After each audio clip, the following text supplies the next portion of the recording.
Bichonner des coques en bois chargées d'histoire, une seconde nature pour Louis Maufrette. C'est d'ailleurs sur le chantier du GIP qu'on croise plus volontiers sa silhouette longiligne. Arpenter les mers, ce serait un peu sa face cachée. À 48 ans, l'homme se prépare pourtant à sa deuxième mini-transat qui partira de Douarnenez en octobre prochain.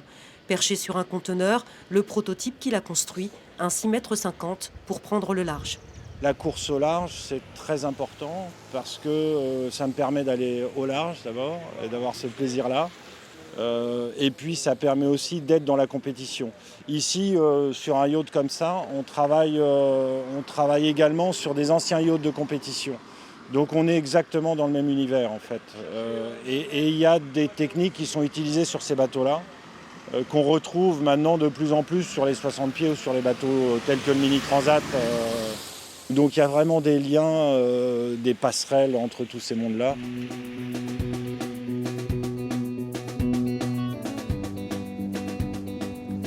La Mini Transat, c'est un monde à part entière, celui des apprentis solitaires.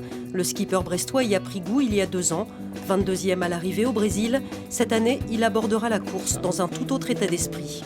Sur la deuxième, on y va quand même pour faire un résultat. Sur la première, c'est vraiment une aventure, c'est une première, la découverte du large, du grand large. J'avais fait les Sables et les Açores aller-retour avant, donc ça m'avait donné un avant-goût.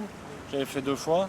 Cette découverte, sur la deuxième, on l'a moins, donc je vais plus travailler sur la performance. Ouais.